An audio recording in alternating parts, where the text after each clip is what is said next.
नमस्कार मित्रांनो, मी Kamlesh Pawar KRP fitness फंडामध्ये आपल्या सगळ्यांचं खूप खूप स्वागत।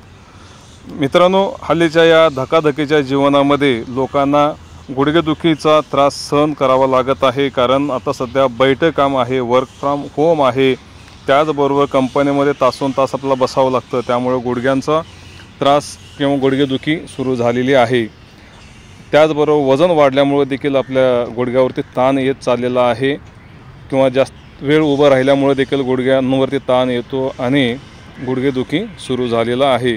तर गुडघेदुखीपासून आराम मिळण्यासाठी किंवा गुडघेदुखी होऊच नये यासाठी आपल्याला अतिशय साधा सोपा व्यायाम प्रकार करायचा आहे। अशा पद्धतीनं बसायचं आहे आणि त्याचबरोबर आपले जे पाय आहेत, मांड्याला खालचे जे पाय आहेत हे 90 डिग्रीमध्ये किंवा काटकोनामध्ये पाय आपले यायला पाहिजेत आणि अशा पद्धतीनं आपल्याला पाय वरती उचलायचा आहे आणि पंजे 20 वेळा मागे पुढे करायचं आपल्याला। 1 2 3 4 5 6 7 8 9 10 11 12 13 14 15 16 17 18 19 20 20 या पायाने आणि 20 आता डाव्या पायाने। 1 2 3 4 5 6 7 8 9 10 11 12 13 14 15 16 17 18 19 20 म्हणजे उजव्या पायाने 20 वेळा आणि डाव्या पायाने 20 वेळा असं करायचं आहे। त्यानंतर आपल्याला पाय जुळवायचे आहेत, गुडघे जुळवायचे आहेत आणि हाताने गुडघ्यांना आतमध्ये दाबायचं आहे आणि गुडघ्याने हाताला बाहेरच्या बाजूला दाबायचं आहे। म्हणजे गुडघ्याने बाहेर प्रेशर द्यायचं आहे आणि हाताने आतल्या साईडला प्रेशर द्यायचं आहे। अशा पद्धतीने साधारणतः 25 ते 30 सेकंद किंवा 30 सेकंदापर्यंत आपल्याला असं होल्ड करायचं आहे, एकमेकाला प्रेशर द्यायचं आहे। हाताने गुडघ्याला प्रेशर द्यायचं आहे, गुडघ्याने हाताला प्रेशर द्यायचं आहे। अशा पद्धतीनं आपण प्रेशर साधारणतः 25-30 सेकंद आपल्याला द्यायचं आहे। असं करण्यानं आपल्या गुडघ्यांचं जे अलाइनमेंट आहे ते व्यवस्थित राहण्यासाठी मदत होते।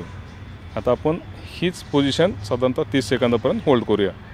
आता हे दोन स्टेप झाले। आता आपण तिसरी स्टेप करूया। तर तिसऱ्या स्टेपमध्ये हाताचे पंजे बघा, आपण आतल्या बाजूने गुडघ्याच्या आतल्या बाजूने घालायचे आहेत आणि हाताच्या पंजाने आपल्याला गुडघ्यांना बाहेर खेचायचा, बाहेर ओढायचं आहे आणि गुडघ्याने काय करायचं, हाताच्या पंजांवरती प्रेशर द्यायचा म्हणजे की गुडघे आत दाबायचे। ही देखील पोझिशन साधारणतः 25-30 सेकंद आपल्याला करायची आहे। जास्त केलं तरी काय तर फरक पडत नाही, परंतु तेवढं करायचं आपल्याला। हाताने बाहेर ओढायचं आहे आणि गुडघ्याने आत प्रेशर द्यायचं, दाबायचं आहे। असं साधारणतः 25-30 सेकंद आपण करण्यानं गुडघ्याचे अलाइनमेंट व्यवस्थित राहू शकतात आणि गुडघेदुखीपासून आपल्याला त्या ठिकाणी रिलीफ मिळू शकतं।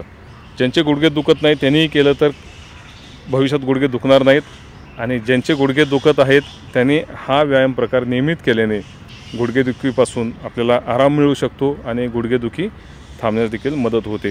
तर अशाच पद्धतीनं साधारणतः सकाळी तुम्ही 2-3 सेट करा, दुपारी 2-3 सेट करा आणि संध्याकाळी 2-3 सेट करा। दिवसातून 3 वेळा जर हा व्यायाम प्रकार आपण नियमित केलं तर नक्की आपल्याला फायदा होऊ शकतो आणि याच्यासाठी प्रिपरेशन करायची काहीही गरज नाही, ऑफिसमध्ये देखील तुम्ही करू शकता। धन्यवाद मित्रांनो, हा व्हिडिओ तुम्हाला आवडला तर लाईक करा, शेअर करा। धन्यवाद।